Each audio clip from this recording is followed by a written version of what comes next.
दोस्तों ये है Infinix Note 40 और आज इस डिवाइस को 2 माह यूज़ करने के बाद मैं आपके साथ इसका एक डिटेल्ड रिव्यू शेयर करूंगा और आपको बताऊंगा कि क्या ये आपको डिवाइस बाय करनी चाहिए या नहीं अंडर 50,000। तो सबसे पहले बात करते हैं इस डिवाइस के बिल्ड और डिज़ाइन की। ये डिवाइस हमें प्लास्टिक फ्रेम और प्लास्टिक बैग के साथ देखने को मिलती है। ओवरऑल मुझे ये डिवाइस दिखने में खूबसूरत लगी है और इन हैंड फील भी डिवाइस की अच्छी है और जो बैग है वो सैटिन फिनिश में हमें देखने को मिलती है, जिसकी वजह से फिंगरप्रिंट्स नहीं आते, जो काफ़ी प्लस पॉइंट है। और इस डिवाइस में हमें IP54 की सर्टिफिकेशन भी देखने को मिलती है और मैंने इसका वाटर टेस्ट भी परफॉर्म किया है। अगर आप वो देखना चाहते हैं तो कार्ड वाले बटन पर क्लिक करके देख सकते हैं। अगर इस डिवाइस के डिस्प्ले की बात करें तो इस डिवाइस में हमें 6.78 इंचज़ के साथ फुल HD रेजोल्यूशन वाला एमोलेड डिस्प्ले देखने को मिलता है और साथ में 120 हर्ट्ज़ का फास्ट रिफ्रेश रेट भी है। और डिस्प्ले इस डिवाइस का नो डाउट काफ़ी खूबसूरत है। इस प्राइस रेंज के लिहाज से one of the best displays you can get. अगर आपको एक फ्लैट डिस्प्ले चाहिए और जिसके बेजल्स काफ़ी पतले हैं और दिखने में खूबसूरत लगे तो ये डिवाइस इस प्राइस रेंज के लिहाज से वन ऑफ द बेस्ट है। मैंने जितने भी डिस्प्लेज यूज़ किए हैं और काफ़ी अच्छा व्यूइंग एक्सपीरियंस इसमें हमें देखने को मिलता है। आउटडोर विजिबिलिटी भी काफ़ी अच्छी है, ब्राइटनेस का कोई इशू नहीं है, धूप में भी अगर आप यूज़ करते हैं तो आपको कोई इशू देखने को नहीं मिलेगा और व्यूइंग एंगल्स भी डिवाइस के काफ़ी अच्छे हैं। और साथ में हमें इस डिवाइस में स्टेरियो स्पीकर्स देखने को मिलते हैं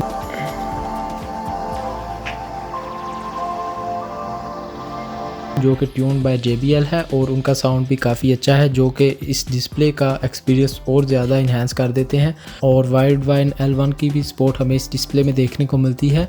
तो ओवरऑल जो मल्टीमीडिया एक्सपीरियंस है वो इस डिवाइस में काफ़ी मज़े का निकल के आता है। अब बात करते हैं इस डिवाइस के OS और UI की। तो आउट ऑफ द बॉक्स हमें Android 14 विद XOS 14 देखने को मिलता है और वही टिपिकल आपको Infinix की इसमें UI देखने को मिलेगी। ब्लोटवेयर भी आपको आउट ऑफ द बॉक्स देखने को मिलेगा। काफ़ी फजूल किस्म की एप्लीकेशंस है जिसमें आप मोस्टली एप्लीकेशंस को डिलीट कर पाते हैं, लेकिन यह है कि जो आपका एक एक्सपीरियंस है वो ख़राब कर देता है। इस प्राइस रेंज में जनरली जो बाकी डिवाइसेस हैं वो यूज़र एक्सपीरियंस Infinix से बेहतर प्रोवाइड करते हैं। बाकी ओवरऑल इसमें हमें जो ऑटो कॉल रिकॉर्ड का ऑप्शन है वो भी देखने को मिलता है, तो अगले बंदे को पता नहीं चलता अगर आप उसकी कॉल रिकॉर्डिंग कर रहे हैं। और फीचर्स इस UI में हमें भर भर के देखने को मिलते हैं और बैक पे हमें इसके एक ये हेलो लाइट देखने को मिलती है जो ड्यूरिंग नोटिफिकेशन ब्लिंक करती है, जो कि इस प्राइस रेंज के लिहाज से एक यूनिक फ़ीचर बन जाता है। और इस डिवाइस में हमें 2 साल के major Android updates with 3 years security patch updates देखने को मिलेंगी, जो कि Infinix ने कंफर्म किया है। और अगर ब्लोटवेयर थोड़ा कम हो तो और बेहतर हो सकता था। अब आगे चल के बात करते हैं इस डिवाइस की परफॉर्मेंस की। तो इस डिवाइस में हमें MediaTek का Helio G99 अल्टीमेट चिपसेट देखने को मिलता है और साथ में 8GB RAM with 256GB internal storage है और UFS 2.2 स्टोरेज टाइप हमें देखने को मिलती है। और अगर बात करूँ इस डिवाइस की परफॉर्मेंस की तो डे टू डे यूजेज में आपको किसी किस्म का कोई इशू देखने को नहीं मिलेगा, किसी किस्म का कोई लैग नहीं है। स्लाइड जिटर्स जो एक UI में हमें वो देखने को मिलते हैं, उसके अलावा चिपसेट की तरफ से हमें कोई लैग वगैरह देखने को नहीं मिलता। अच्छा एक्सपीरियंस है। अगर आपने हैवी टास्क भी परफॉर्म करने हैं तो डिवाइस पे आप परफॉर्म कर सकते हैं। बाकी अगर बात करूँ गेमिंग की तो गेमिंग एक्सपीरियंस भी इस डिवाइस में मेरा अच्छा निकल के आया है, ठीक ठाक गेमिंग देखने को मिल जाती है। अगर आप एक कैजुअल गेमर हैं तो फिर ये गेमिंग भी आपको ठीक ठाक परफॉर्मेंस प्रोवाइड कर देगी।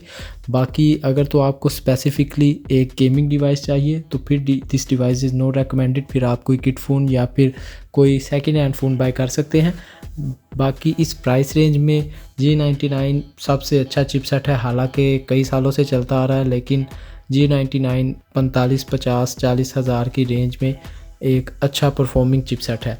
और अब बात करता हूँ इस डिवाइस के कैमरास की। तो इस डिवाइस के बैक पे बने तो ये 3 कैमरे हुए हैं, लेकिन इसकी बैक पे एक ही कैमरा में देखने को मिलता है 108 मेगापिक्सल का और फ्रंट साइड पे 32 मेगापिक्सल सेल्फी शूटर है।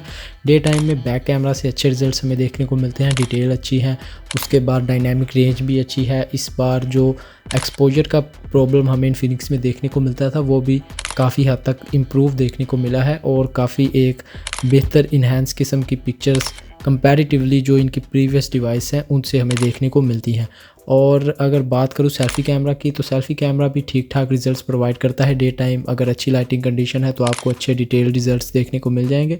लो लाइट में आपको स्लाइटली सॉफ्टर पिक्चर्स देखने को मिलेंगी, लेकिन लो लाइट में भी आपको गुजारे लाइक पिक्चर्स देखने को मिल जाएंगी। और कैमराज इस प्राइस रेंज के लिहाज से ठीक परफॉर्मेंस प्रोवाइड करते हैं। अगर वीडियोस की बात करें तो वीडियो 2K तक आप मैक्सिमम वीडियो रिकॉर्डिंग कर सकते हैं। और बाकी जितनी भी डिवाइसेस अभी तक मैंने टेस्ट की है, Vivo Y100 है या Redmi Note 13 है, उसमें हमें 1080p 30 फ्रेम्स तक मैक्सिमम वीडियो रिकॉर्डिंग का ऑप्शन देखने को मिलता है। तो ये एक प्लस पॉइंट हो जाता है इस डिवाइस का। लेकिन वीडियो की जो क्वालिटी है वो उस लेवल की नहीं है।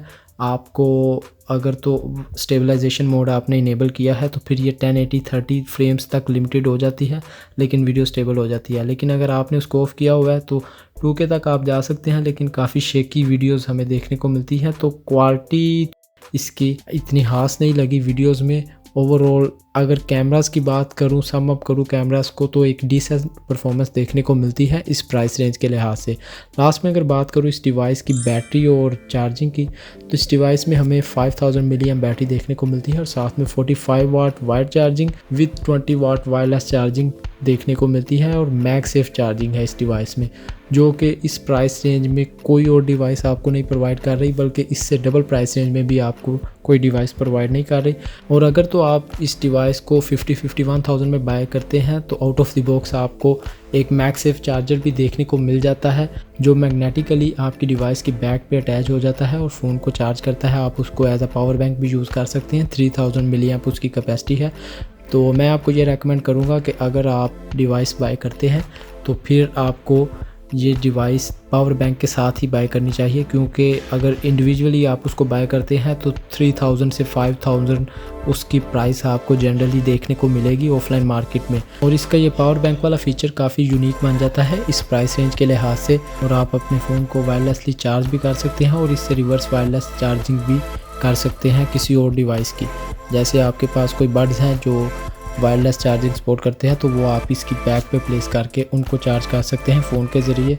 तो काफ़ी मज़ेदार एक्सपीरियंस निकल के आता है in terms of battery and charging. Battery अगर परफॉर्मेंस की बात करूँ तो आपको 1 से 1.5 दिन ईजीली जाएगी, और अगर आपका लाइट यूजेज है तो फिर हो सकता है आपको 2 दिन भी ये बैटरी बैकअप डिवाइस प्रोवाइड कर दे। लास्ट में अगर तमाम चीज़ों को सम अप करूँ तो ये डिवाइस हमें 47 से 51,000 में ऑफलाइन मार्केट में देखने को मिलती है, डिपेंडिंग अपॉन कि आप पावर बैंक के साथ लेते हैं या पावर बैंक के बगैर। तो इस प्राइस रेंज के लिहाज से ओवरऑल हमें डिवाइस डिसेंट परफॉर्मेंस प्रोवाइड कर देती है। फ़ोन का डिस्प्ले अच्छा है, दिखने में भी फ़ोन ठीक ठाक है, कैमरास भी गुजारे लायक हमें देखने को मिलती है, परफॉर्मेंस भी डिवाइस की अच्छी है, बैटरी चार्जिंग काफ़ी अच्छी मुझे लगी है। अगर तो आपको इन्फिनिक्स की UI से कोई प्रॉब्लम नहीं है तो ये डिवाइस रिकमेंडेड है, आप इस डिवाइस को बाय कर सकते हैं। बाकी ओवरऑल ये थे मेरे थॉट्स और ओपिनियंस। आप क्या सोचते हैं कमेंट सेक्शन में लाजमी बताइएगा। वीडियो अगर अच्छी लगी, आपके लिए हेल्पफुल साबित हुई हो तो वीडियो को लाइक और चैनल को सब्सक्राइब कर दीजिए। अगली वीडियो तक के लिए टेक केयर, अल्लाह हाफिज़।